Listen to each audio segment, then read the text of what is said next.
Hello all, welcome back to my YouTube channel. I hope आप जहाँ से भी इस वीडियो को देख रहे हैं, you are doing good, you are doing great. आपका आज का दिन अच्छा जा रहा है इन टर्म्स ऑफ वर्क और आपकी फैमिली में भी सब ठीक है। तो कल क्रिकेट ऑस्ट्रेलिया ने ऑस्ट्रेलिया की थर्ड एशेज टेस्ट के लिए टीम अनाउंस कर दी। ये तो हम सब जानते हैं कि ऑस्ट्रेलिया और इंग्लैंड के बीच 5 मैचों की एशेज सीरीज चल रही है, जिसमें ऑस्ट्रेलिया 2-0 से आगे है। और अभी तक इंग्लैंड बिल्कुल एक एसोसिएट नेशन नजर आई ऑस्ट्रेलिया के सामने। जिस तरीके की एशेज की रेपुटेशन है, उस हिसाब से तो इंग्लैंड अभी तक नहीं खेल सकी है। और वो ऑस्ट्रेलिया के सामने बिल्कुल एक बच्चों जैसी टीम नजर आई है, जो शायद पहली बार टेस्ट क्रिकेट खेल रही है। पहला मैच ऑस्ट्रेलिया ने पर्थ के ऑप्टस स्टेडियम में 2 दिन में जीता, जिसमें ट्रेविस हेड ने इंग्लैंड को सिखाया कि असल बेसबॉल अप्रोच किसे कहते हैं, जब उन्होंने 205 का मुश्किल टारगेट सिर्फ 2 विकेटें खोकर पूरा कर दिया और 2 दिन के अंदर उस मैच को जीता। सेकंड टेस्ट जब ब्रिस्बेन में शुरू हुआ, गाबा के मैदान में, जो कि एक पिंक बॉल टेस्ट था, डे नाइट टेस्ट था, उसे भी ऑस्ट्रेलिया ने 4 दिन में जीत लिया और उसे भी उन्होंने 8 विकेटों से जीता। दोनों ही मैचों में इंग्लैंड कहीं भी नजर नहीं आई कि वो compete करने आई है या फिर वो एशेज खेलने आई है। और इन दोनों जीतों में ये खास बात थी कि ऑस्ट्रेलिया की फुल स्ट्रेंथ टीम दोनों ही मैचों में नहीं थी। ये तो हम सब जानते हैं कि पैट कमिंस इंजर्ड थे और उनके premier fast bowler Josh Hazlewood वो भी इंजर्ड थे। उसके बाद उनके ओपनर उस्मान ख्वाजा और रेगुलर स्पिनर जो सिर्फ टेस्ट क्रिकेट खेलते हैं, नेथन लॉयन भी ड्रॉप थे।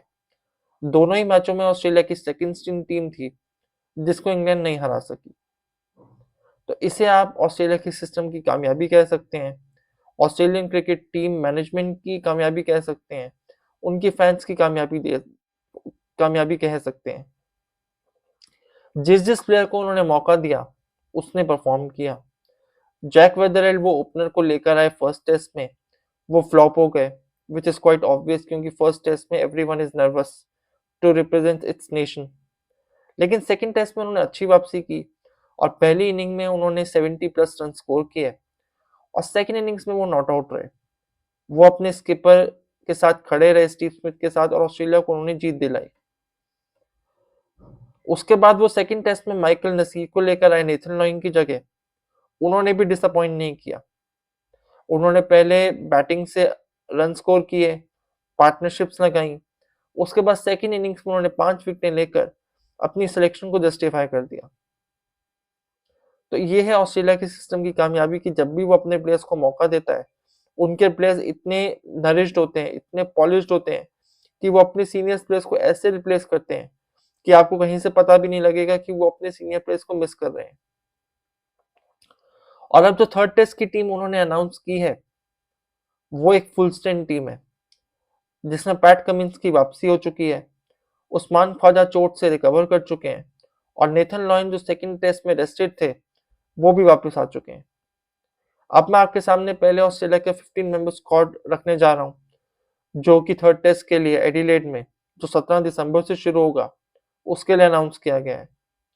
तो स्क्वाड कुछ इस प्रकार है: Usman Khawaja, Jake Weatherald, Marnus Labuschagne, Steve Smith, Cameron Green, Travis Head, Alex Carey, Mitchell Starc, Pat Cummins captain, Nathan Lyon, Scott Boland, Michael Neser, Beau Webster, Josh Inglis और Brendan Doggett. ये 15 खिलाड़ी हैं जो कि थर्ड टेस्ट के लिए announce किए गए हैं। और स्कॉट से ही पता लग रहा है कि ऑस्ट्रेलिया अब फुल स्ट्रेंथ है। ये तो हम सब जानते हैं कि जॉश हेजलवुड पूरे एशेज के लिए बाहर हो चुके हैं, तो वो नहीं होंगे, वो इंजरी से रिकवर कर रहे हैं। जब वो पहले टेस्ट की प्रिपरेशन कर रहे थे, तो ड्यूरिंग नेट प्रैक्टिस उन्हें चोट लगी थी, जिसकी वजह से वो पूरे एशेज से बाहर हो चुके हैं और वो नहीं होंगे। लेकिन उनके अलावा ये फुल स्ट्रेंथ टीम है और ये टीम इंग्लैंड को बहुत आसानी से हरा देगी, जिस तरीके की क्रिकेट इंग्लैंड पहले 2 मैचेस में खेलती आई है। यही अगर इंग्लैंड की बात करें तो इंग्लैंड भी इंजरी से परेशान है। उनके मार्क वुड जो लंबी इंजरी के बाद एशेज में वापस आए थे, वो एंडरसन तेंदुलकर ट्रॉफी का भी हिस्सा नहीं थे। वो अब दोबारा इंजर्ड होकर पूरी एशेज से बाहर हो चुके हैं। तो अब देखना होगा कि इंग्लैंड उनको किससे रिप्लेस करता है। सेकंड टेस्ट में तो वो विल जैक्स को लेकर आए, लेकिन क्या थर्ड टेस्ट में वो जॉश टंग या मैथ्यू पॉट्स में से किसी एक को लेकर आएंगे? और मोस्ट इंपॉर्टेंटली क्या वो एक स्पिनर शोएब बशीर, क्योंकि उनके स्क्वाड में सिर्फ एक स्पिनर है शोएब बशीर, क्या उसे खिलाएंगे या नहीं? इंग्लैंड के पास सोचने के लिए बहुत कुछ है। पहले टेस्ट में वो बुरी तरह फ्लॉप हुए, दोनों ही इनिंग्सों में वो 30 ऑड ओवर्स में आउट हो गए, लेकिन सेकंड टेस्ट की फर्स्ट इनिंग्स में उन्होंने अच्छा स्कोर खड़ा किया था 334 का, जिसमें जो रूट की सेंचुरी भी आई।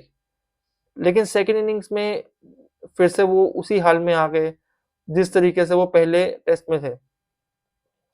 तो अगर इंग्लैंड को इस एशेज में compete करना है, मैं अभी जीतने की बात नहीं कर रहा, मैं अभी compete करने की बात कर रहा हूँ, तो अगर उनको compete भी करना है तो उनके सीनियर प्लेयर्स को जिम्मेदारी लेनी होगी। Ben Duckett, Jack Crawley, Joe Root, Henry Brook and most importantly उनके कप्तान बेन स्टोक्स को परफॉर्म करना होगा with the ball, with the bat, and as a captain उन्हें एक एक्टिव कैप्टन बनना होगा। तो देखते हैं और इंग्लैंड क्या अपना स्क्वाड अनाउंस करती है। इंग्लैंड ने तो अभी अपना स्क्वाड अनाउंस नहीं किया है, squad in the sense playing 11 उन्होंने अनाउंस नहीं किया है। देखते हैं वो किसे लेकर आते हैं और क्या उनकी परफॉर्मेंस में कोई सुधार आएगा या नहीं, ये भी आने वाले टाइम में ही पता चलेगा। तो आप मुझे कमेंट सेक्शन में कमेंट कर कर बताइए कैसी लगी आपको ऑस्ट्रेलिया की स्क्वाड 15 मेंबर्स की। किस प्लेयर को इंग्लैंड रिप्लेस करेगी मार्कवुड की जगह पर, किसको लेकर आएंगे वो, और क्या इंग्लैंड एशेज सीरीज में वापसी कर पाएगी, ये सब आप मुझे कमेंट सेक्शन में बताइए। अगर आपको मेरी वीडियोस अच्छी लग रही हैं तो प्लीज़ इन्हें लाइक करें, कमेंट करें और प्लीज़ चैनल को सब्सक्राइब करें। कल मैं मिलूंगा आपसे अगली वीडियो में। Till then take care, love you all, bye, see you all tomorrow.